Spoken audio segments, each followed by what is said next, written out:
And we appreciate you coming to unlock the key steps to your cybersecurity readiness. I've got Jim Bruxford along with me, and I'll get that slide to rotate forward. There we go. Jim, if you can introduce yourself here real quick, we'll get started. Well, thanks, Jim. Yes, Jim Bruxford, Chief Services Officer for Raymond Technology Solutions, and I'm pleased to be here with you today and looking forward to our presentation and the sharing of the information going forward. Great. All right, so we know the world's changed since March, and a little statistics that are out there, we came across this just recently. 75% of the organizations now have somebody working remote, and that's an increase of about 250%. So you might have team members remote today, or you know other organizations that do have them. The trick is that now that we've moved our associates into a remote setting where they're working at home, the attack vectors have increased along that supply chain. So what we want to do today is talk about the different steps and areas that you can then look at from the big picture to make sure that you're secure. So at that point, what I'd like to do is Jim's going to give you some statistics, the big picture of where we stand today. Take it away, Jim. Thanks, Jim. So to start out with, we're looking at a Ponemon research. Now, Ponemon is a think tank. They go out, they get all the information. They're a subdivision of IBM. And they look at all statistics of all different areas of IT. And one of the things that stands out right now is that they looked at how likely it is that a data breach will happen with a business in the next 2 years. And that percentage has actually grown significantly since 2014 when they started collecting this information. Back then it was about 22%. Now we're looking at almost 30%, and that's pretty significant when it comes to what the likelihood is of you being breached as an organization. So if we look at the big picture, we start looking at this globally. And globally, the average cost of a data breach is pushing $4 million. And then when you look at that from the standpoint of, well, who's the highest country? Well, of course, it's the United States. We're the leading target because we're the leading economic market in the world. And then within the United States, what's the leading marketplace? Well, it's healthcare. Healthcare has the most, is the biggest target and is probably the most lucrative when it comes to getting hit by a breach. So now let's look at the United States specifically. Some key findings here is that we're going to have $3.5 million is the average cost in 2006, and that has grown to $8 million in 2019. So that has continued to increase as well. Some other key findings, when it comes to the life cycle of a data breach, they measure from when a business is breached to when it's actually infected to when it actually gets identified and then addressed.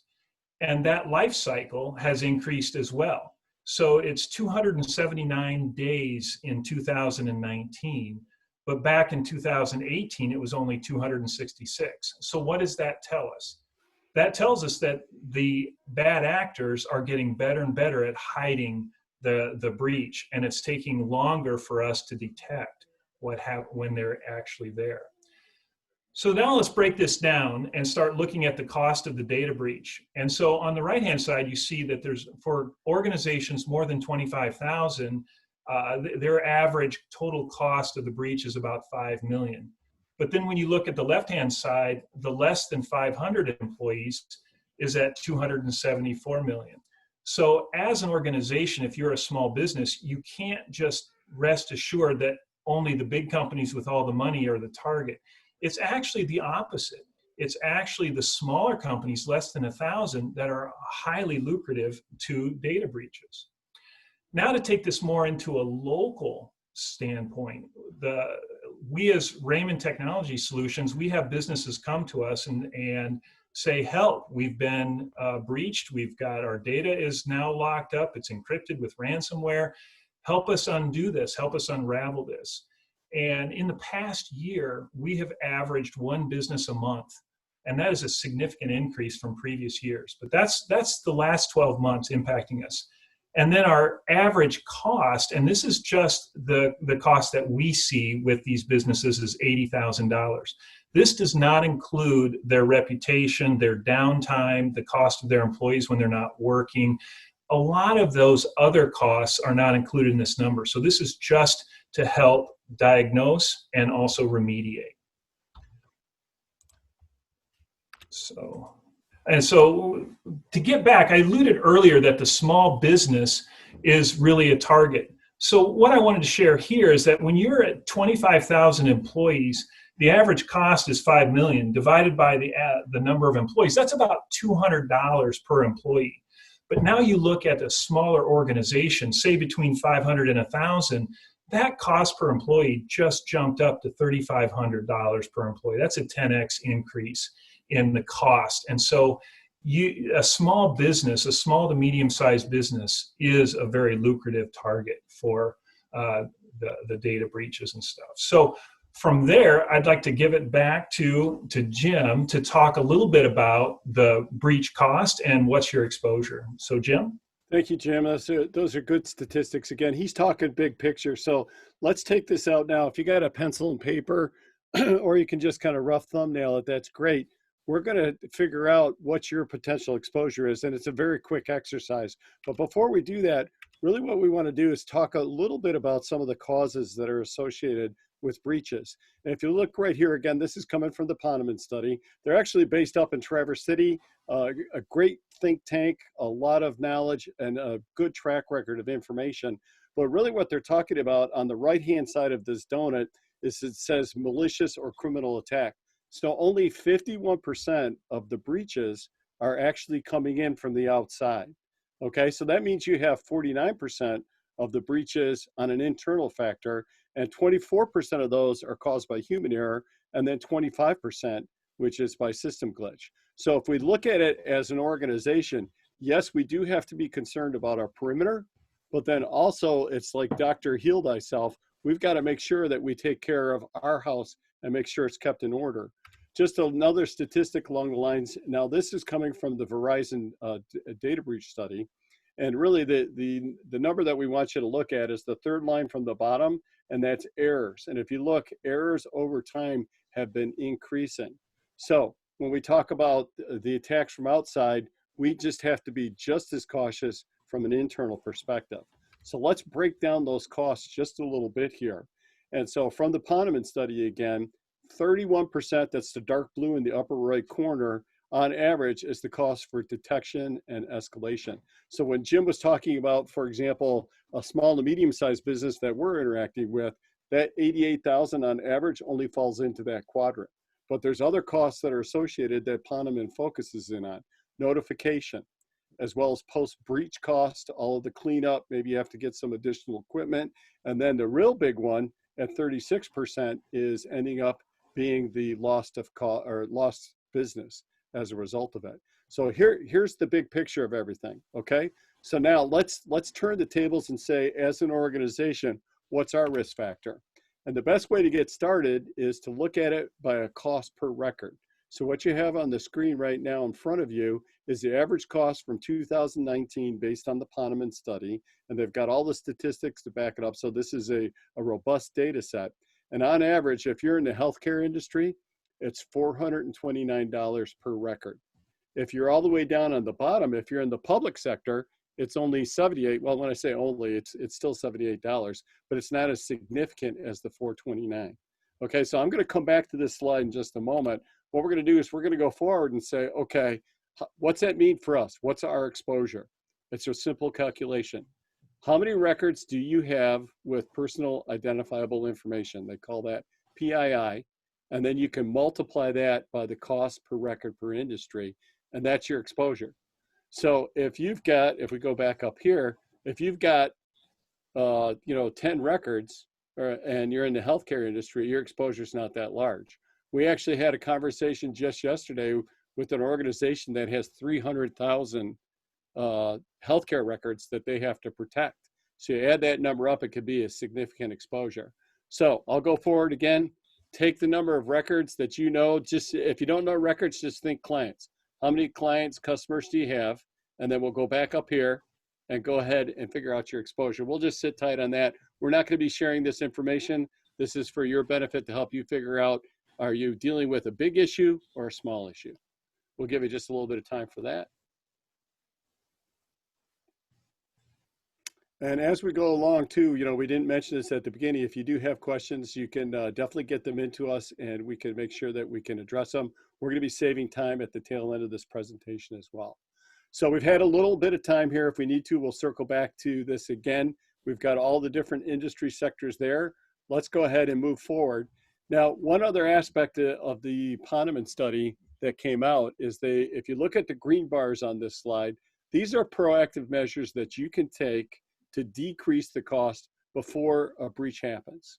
Okay, now we're not going to go through every single record, but for example, the first top one says, on average, if you have a formation of an incident response team, when you have a $3.92 million breach, on average, you could decrease the cost of remediation by $360,000. Okay, go down to the next one. If you encrypt everything, $360,000. If you test your incident response plans, $320,000. Goes all the way down, all the different aspects.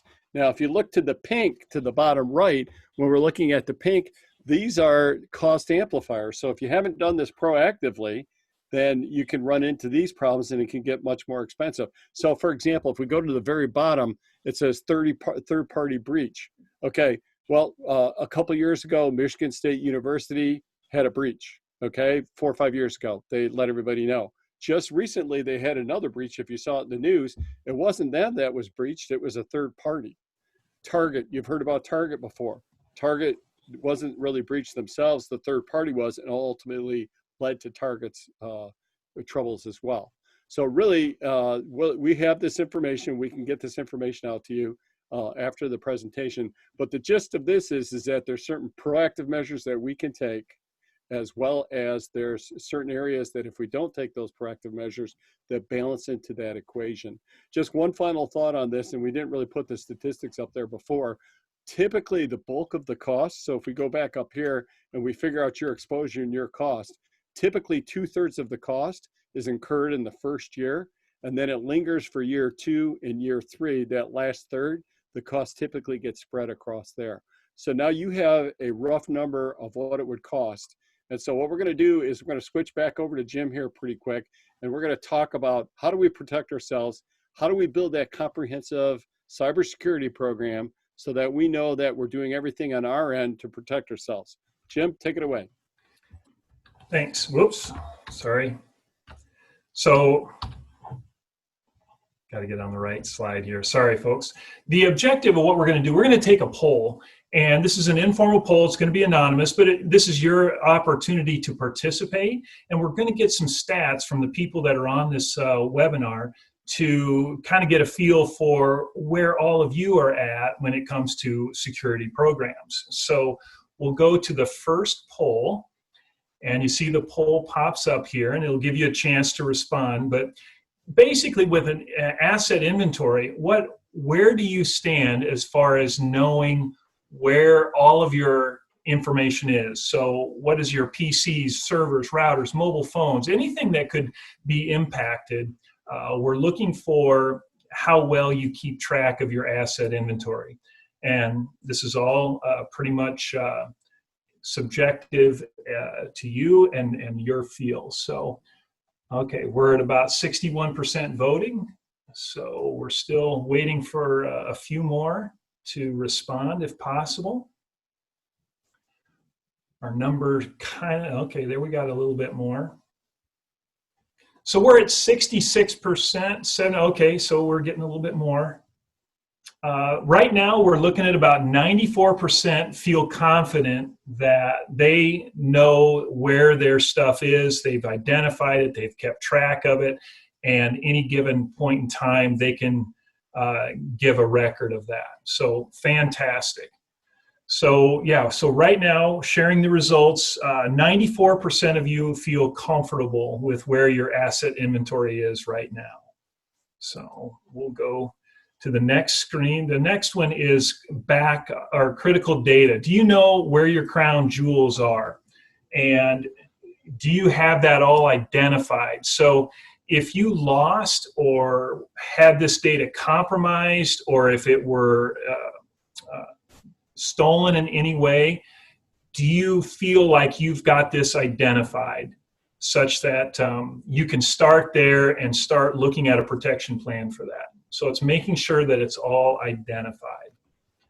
So waiting for the poll to kind of tick up. We're at about 52% right now. It's coming in. So, all right. So this is the challenge, is just taking the time to identify where your client information is, where your internal, your HR information is, making sure you know where that's stored, and making sure that you have that identified so that you're not unaware when potentially employee social security numbers get compromised. So yeah, so do you have that all identified? Okay. So we're pretty close. All right. So right here, we're saying about 86% of you said, yep, we have spent the time, but 14% have said, well, no, probably don't feel real comfortable with where we're at on that. So we'll go to the next question. So from a data backup standpoint, so we're looking at how well your data is backed up, how much it's secured. Are you backing it up and getting it off site?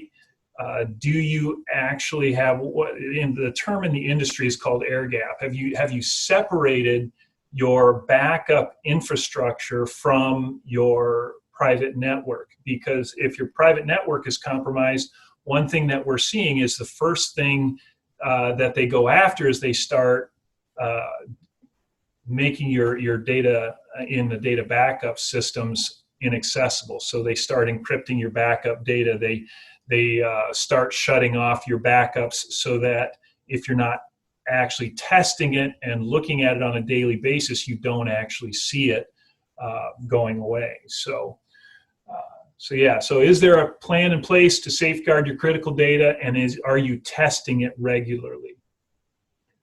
So we've got a few more. Okay, we've got about 75% voting.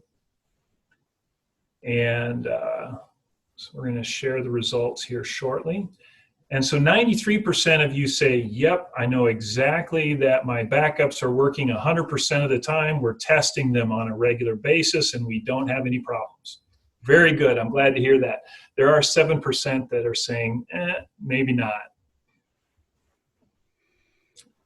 So now from a cybersecurity standpoint, what we're looking at here is, do you have a plan? Have you gone through, and what we did with just a few of these questions is just kind of spot checked a couple of different areas, and those are fastballs down the middle.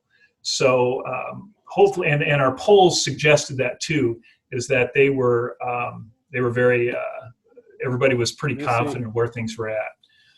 So with the cybersecurity program, have you developed that? Have you deployed it? Have you communicated it? Have you done due diligence to actually dig into all of the details that it comes with helping you sleep well at night and say, yes, I've done my due diligence when it comes to cybersecurity? So we've got, okay, we're starting to see a little different kind of response here. So yeah, this is good. This is good. We're about 70% of the people have voted right now.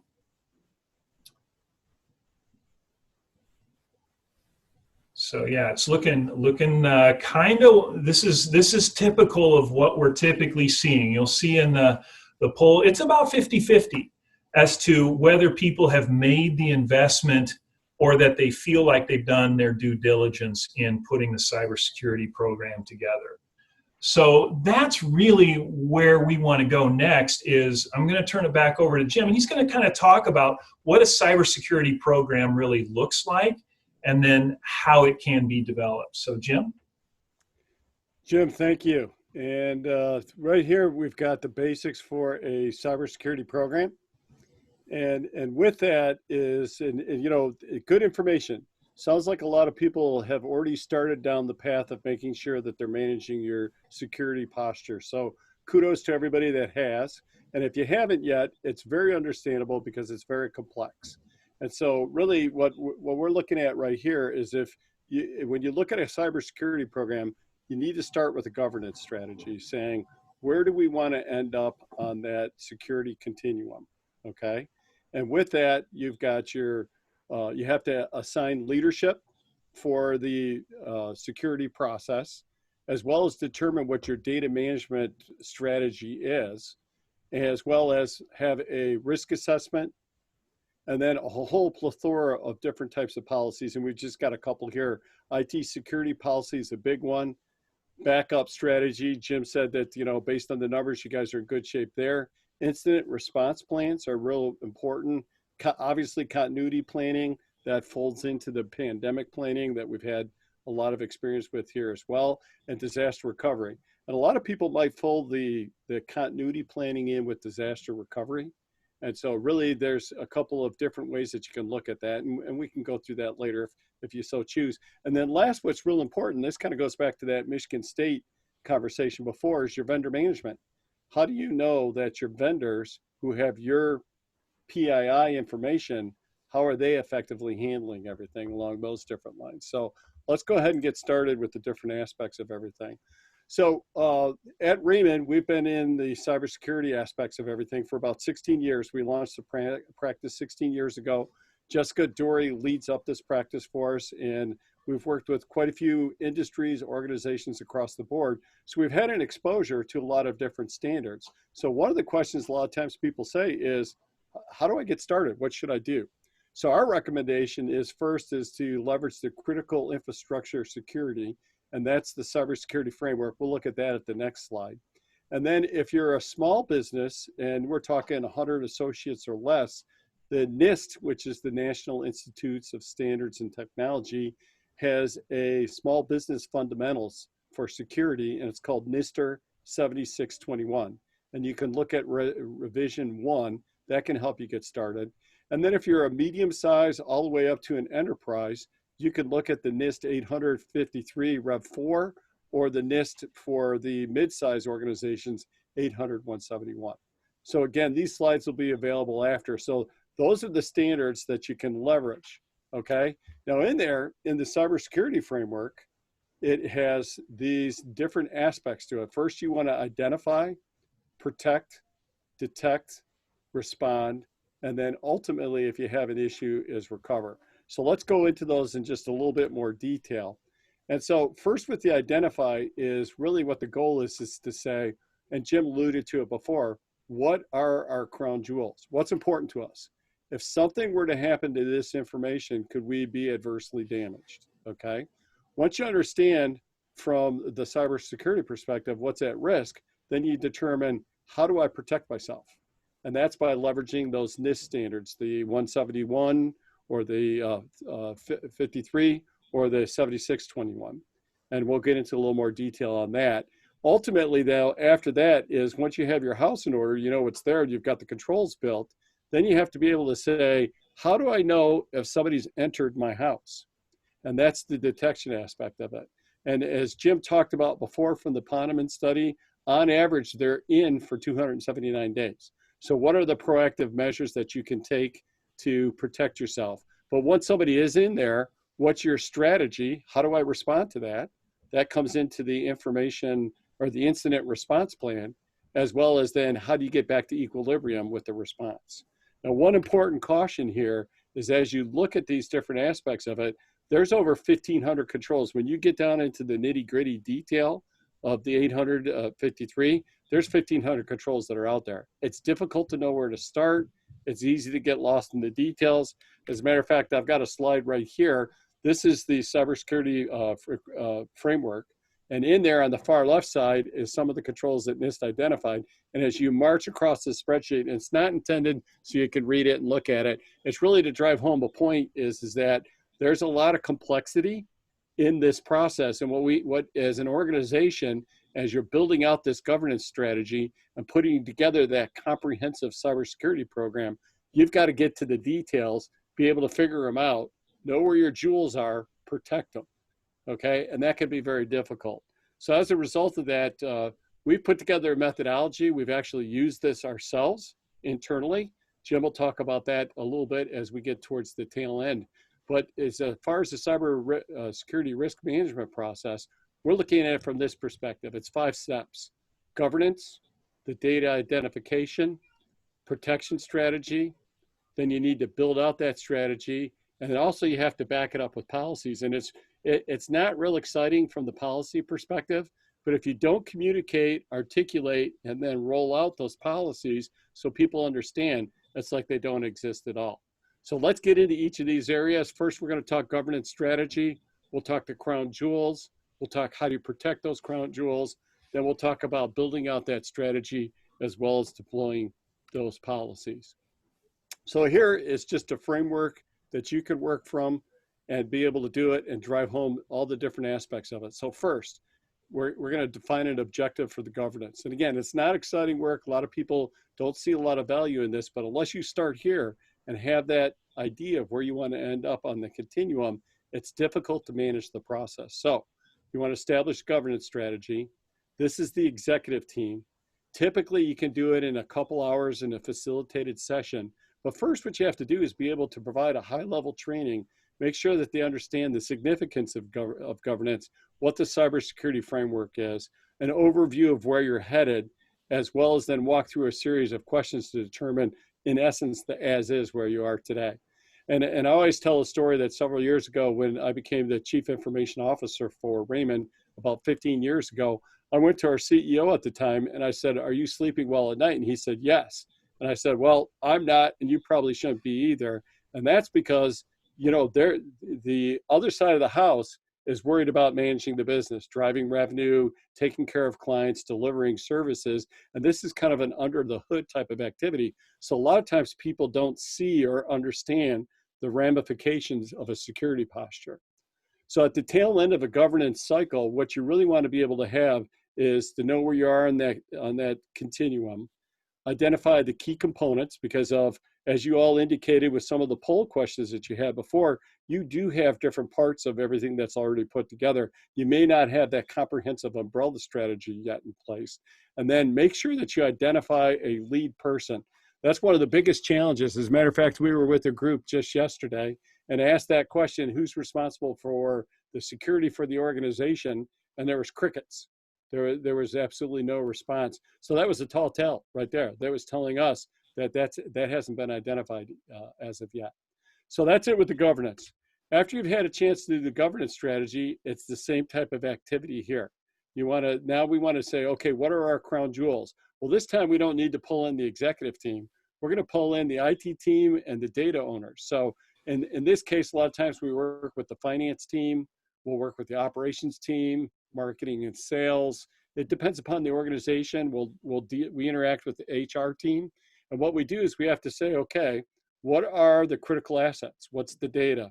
What's the hardware? What's the software? And then we're going to build a risk assessment against that, saying, what are the odds of the impact or priority or something hitting that against that asset? So we first identify what all the assets that we've got, information, like the general ledger if you're an accountant. It might be the employee profile if you're in HR. We identify that granular as it needs to be for the organization based upon the persona for that organization. And once we have the assets, then we have to say, okay, what would happen if the information gets out? What would be the impact? What's the likelihood?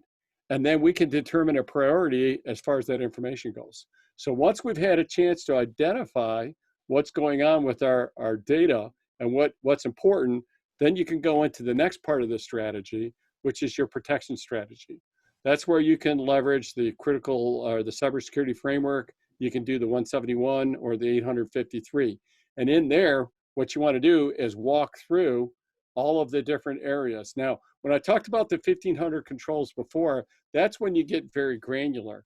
You can stay at the, let's say, 25,000 foot level, depending upon the size of your organization and how aggressive you want to be on that security continuum. So you might be able to ask 150 questions and get to the bottom line. But if you're a larger entity and a larger organization and have apparently more attack vectors, then you're going to probably want to become more granular. So in this case, again, you're dealing with the IT team, the key individuals that own the data, and you're developing that strategy. And again, I strongly recommend like the 800-171. That's a great tool to be able to reflect back on. So you can use the Cybersecurity Framework and the 171, build that protection strategy. And then simply, it's just a plain old, you got to take action on the next thing. So you have to build out your protection. This is typically your in-house team. You can get a third party to assist you. And then ultimately, you have to get to the policies. And you know, the policies, again, it can become quite tedious to be able to do these types of things, but you definitely want to have a governance policy. You want to have that data management and protection strategy. With that, when you go through that cycle of identifying your data and doing the risk assessment, then you build out your risk assessment. Most organizations now, going back to like the Ponemon data that we talked about before, have found it necessary to develop incident response teams, have incident response plans that are out there ready to go, as well as if you have a specific incident, then you're covered, but then also a business continuity plan. If you have a disruption to your business, how long can you go without servicing your customers or clients? And then that disaster recovery plan technically is more technical. I always see the BCP, the continuity plan, as the business piece, and then the disaster recovery as the technology piece supporting the business processes. Last but not least, you want to make sure that you have the vendor management process and get that all put in place. And again, the target audience for this is the data owners and the IT leads. And it's basically a one-on-one support and making sure that the teams get those different aspects of it. At this point, Jim, if you can just kind of jump in, you've gone through this entire methodology. You did it for Raymond Technology Services. You're SOC certified. You got a SOC 2 type 1, correct? Correct. Okay, why don't you take it from there and share with the team what your experiences were, the insights that you found as a result of following a methodology of this nature. So yeah, thanks, Jim. So we were recently going through our SOC 2 Type 1 for our data center, cloud solutions, and managed services. And so as a part of that process, they were asking for a risk assessment. So we went through this process that Jim has just laid out, that we can then rest assured that we've done our complete risk assessment. So it was tedious in the sense that it was a lot of detail and going through all the processes. But on the end side of things, I could sleep better knowing that we have now gone through all of our processes. We haven't missed anything. We've looked at our operation from a NIST standpoint, NIST controls standpoint, and tied all of our procedures and processes back to that plan. And so, speaking of sleeping better, I do sleep better. I do feel like now, having gone through that process, that we have done our due diligence. And that's a key word that we work with our clients a lot on, and that is, are you doing your due diligence? Because there's really no reason not to. I mean, that's a choice, whether you're going to do that or not. And so we have done the due diligence. We've gone through the process and developed all of the supporting materials back to the NIST standards. And it wasn't as bad as I thought. Jim walked us through it, and the plan fell together quite nicely. A lot of it was information we had. It just needed to find a home to fit into our plan. So yeah, it was very, very well done, and it worked out very, very well for us in the end. Thank you, Jim. So kind of pull this whole all together, and then we'd like to open it up to have a dialogue with you folks if you have questions or comments. Is really, it's a framework, and this framework is designed, we'll get the slides out to you. It's something you can do on your own. If you want help, we're here. We can help organizations do these types of things. So first of all, from a governance perspective, that security continuum is important. That's the strategy going forward. Those are the marching orders saying, do we want to be really locked down and very tight and very secure? But then we know that that's going to make it more difficult for our associates to be productive. Or do we want to be more productive and assume the risk associated with having the IT that's out there? The next step is you identify the crown jewels. You do the risk assessment against those crown jewels, as we talked about, the impact, the likelihood, prioritizing that data. Then also, as part of that entire process, I didn't go into a lot of detail on it, you evaluate your backup strategy, saying, okay, if this is my number one priority, what are my backups? What's my RTO and RPO? Recovery time objective and recovery point objective. How long can I go without the data? And how much data can I actually lose? From there, you look at the business impact associated with everything. You develop your protection strategy. And then ultimately, then you want to build out all of the different policies, the incident response plan, complete the backup strategy, have an IT policy in place, and pull that all together. And ultimately, that framework then builds out a robust cybersecurity program. Jim, any final comments before we open it up to questions or comments? Yeah, one thing was that you had mentioned earlier that we had a conversation with a group of clients here recently, and there was a fairly substantial pushback as to why they can't do it. Can you talk a little bit about how you responded to that? Absolutely. So having been the CIO before and living in their shoes, I get exactly what they're talking about. They say, okay, I got a limited budget. I have to run day-to-day activities. I'm lean on staff, and I've got a management team that may not really fully comprehend the risks that are associated with everything. And so a good part of this, and really this is intended today to kind of give you the big picture of where you need to go and how you should be able to do it. On the back end of that, our response back to that team was yesterday, and we can take this offline if you're interested in going forward, is over a 4-year time frame, we've built out a turnkey program. And in there, basically, we have a governance strategy developed that we run through a workshop with the executive team. And what comes out the back end after about 3 hours is a developed strategy. So we go through all the different steps. Then when you talk about identifying the different assets and everything, we've got a methodology to do that. And then all those policies that we're talking about, we have them pre-populated. So instead of having to invent something out of the ether, what we've done is we've gone through the 171 and the 853 and looked at it, and then we've developed all of the different policies. So we've got that all pre-built. Now, again, that's not the gist for this conversation today, but it is, the goal is we understand it's difficult to get this done. We've struggled ourselves. As a result of that, that's why we've built out this methodology. We're getting the word out to people saying, here's the steps, you can do it on your own, or if you're interested, we can help you as well. Thank you, Jim. Yeah. So very good. Thanks. At this point, do we have any questions?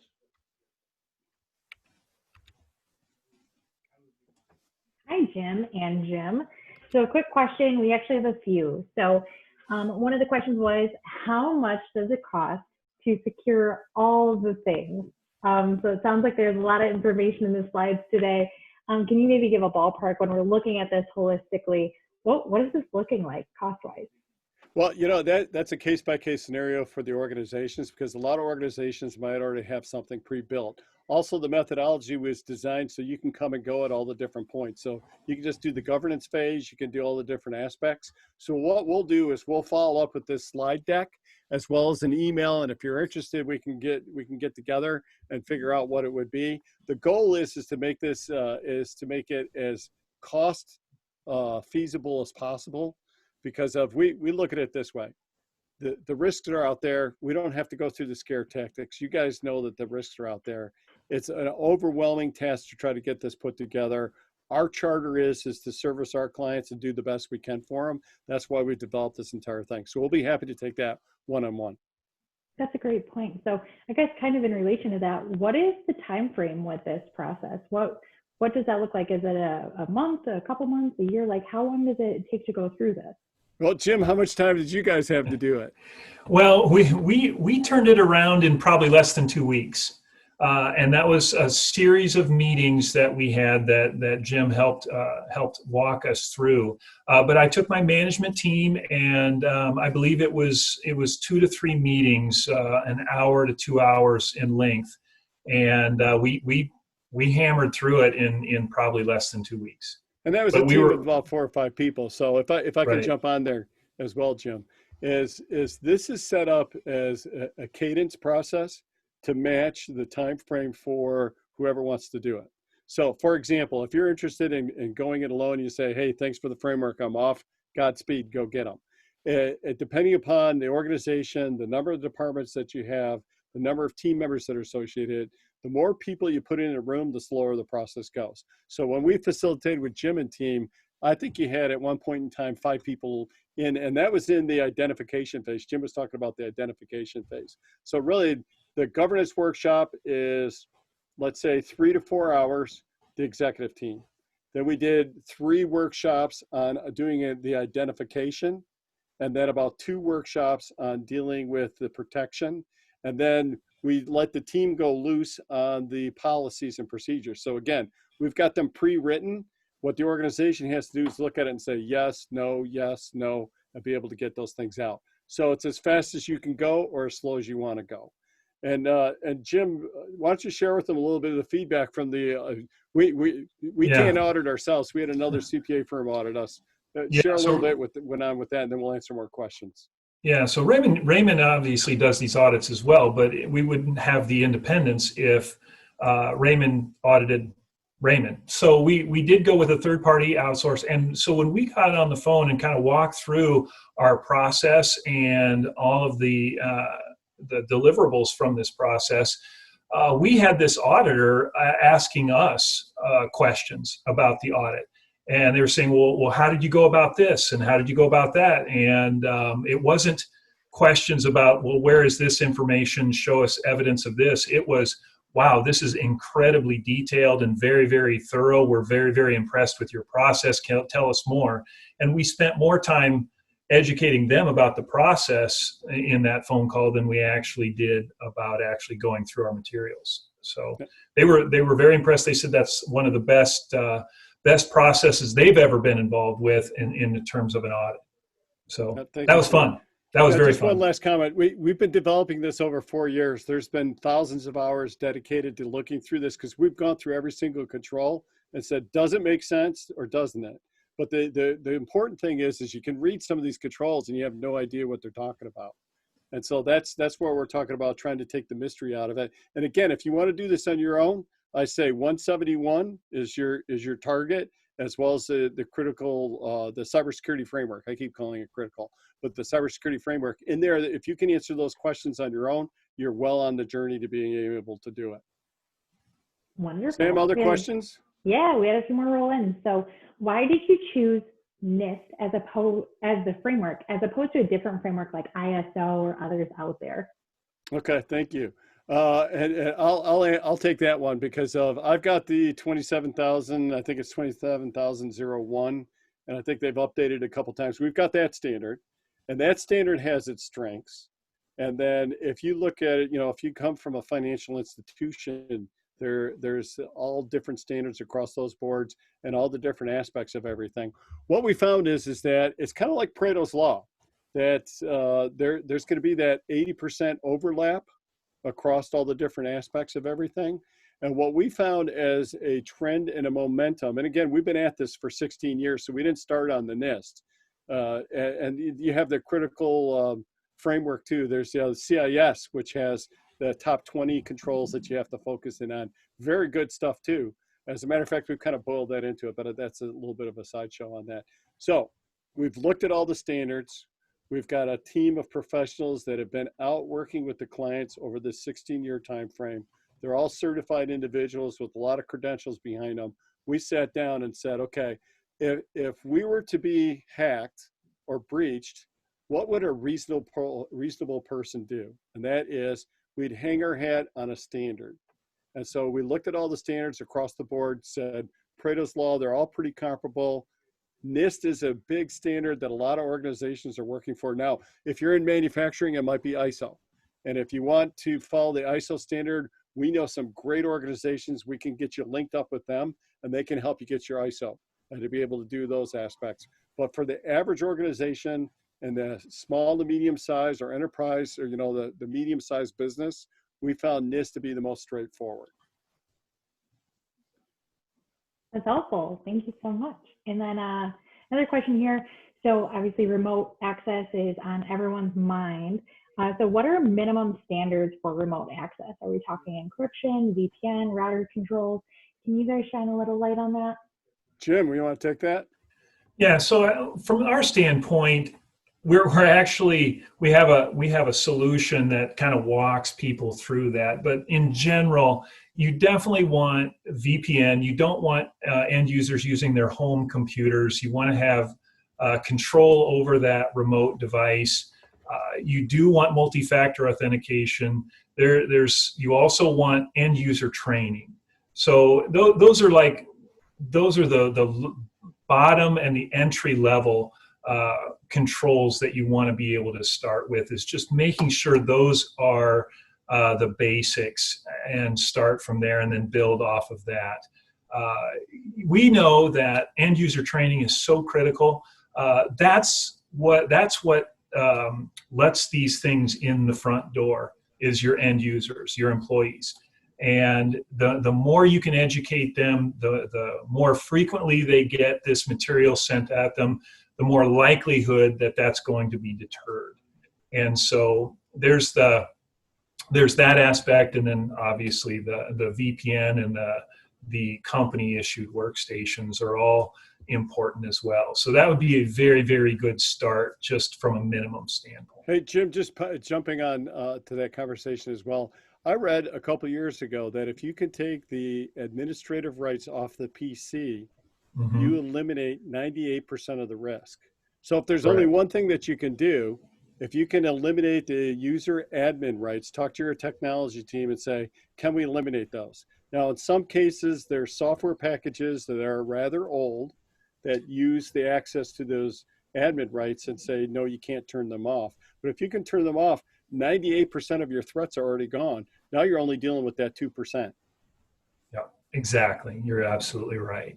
So, and there again, you have control over that when it's a company issued workstation. So. All right, so another one for you. I have cybersecurity insurance in place. Why would I want to go through a process to set up a framework or governance program like that? Jim, you want that, or you want me to take it? Why don't you go ahead and take that? Okay. Cybersecurity insurance is a great idea. I would strongly recommend everybody to really look into it. And when you look into it, you really need to hire a professional, and that's not us, to really make sure that you're getting what you're paying for. And the reason I say that is there's a lot of outs that are built into the cybersecurity insurance programs, and that if you don't hit that criteria, you do suffer a breach, then you could be at risk of not being compensated. That's one. The second answer to that is that is a tool in the arsenal. I'd strongly recommend that everybody across the board have cybersecurity insurance. And then secondly, a lot of times now the insurance companies, and this is the trend where it's coming in, are basically saying you need to have a cybersecurity program in place. As a matter of fact, I'll take a little bit of a tangent here. My understanding is that Ohio has developed a safe harbor. And if you have a cybersecurity program in place, it's up and functioning, and you get hacked, you can't be sued. Now that's just the generalities along it, so you'd have to get into more of the detail, but that's the bigger picture. So circling back to your question, great idea, you got the cybersecurity insurance. That's step one. Step two is now you got to shore up your house, because there's going to be a lot of inconvenience, lost time, downtime, headaches that are associated with it. Jim talked about, on average, we've had one client a month. It's devastating. I mean, literally, these people for 2 weeks can't function. Think about your clients, your customers. If you don't have access to the computer, what are you going to do? So that would be my response. Jim, any additional thoughts or comments?